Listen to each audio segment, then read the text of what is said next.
I am directed by the Governor of West Pakistan to address you on the subject noted above and to say that the judgment of a criminal court is not necessarily decisive as regards departmental or disciplinary action. First up, a prosecution may fail for technical reasons. Sometimes the court notes the facts as suspicious but gives the accused the benefit of the doubt, and sometimes a prosecution fails for the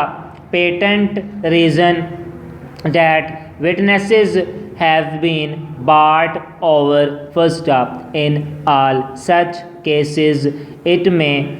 will be held that the circumstances are so suspicious that the government servants can no longer be safely trusted, or it may be held that though the official is acquitted on the main charge, facts brought to light in the course of the trial show defects of character or disregard of proper procedure which would justify the taking of departmental action against the accused. First up, but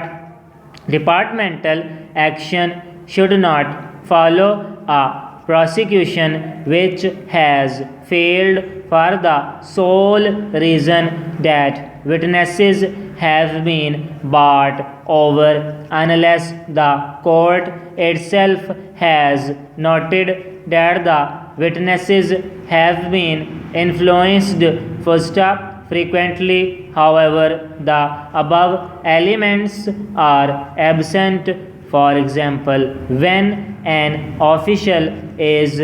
tried on a definite charge and is acquitted either in the original court or on appeal, and there is no question of the acquittal being merely on technical ground of evidence having been suppressed. First up, in such cases, and when no facts are established in the course of the trial that would justify action being taken for disregard of departmental rules, the decision of the court on the facts should be accepted and no departmental action should be taken. First up, similarly, when the charge is dismissed without any suggestion by the court that the conduct of the accused has been suspicious, or any indication that it is merely giving the accused the benefit of a doubt, the acquittal should be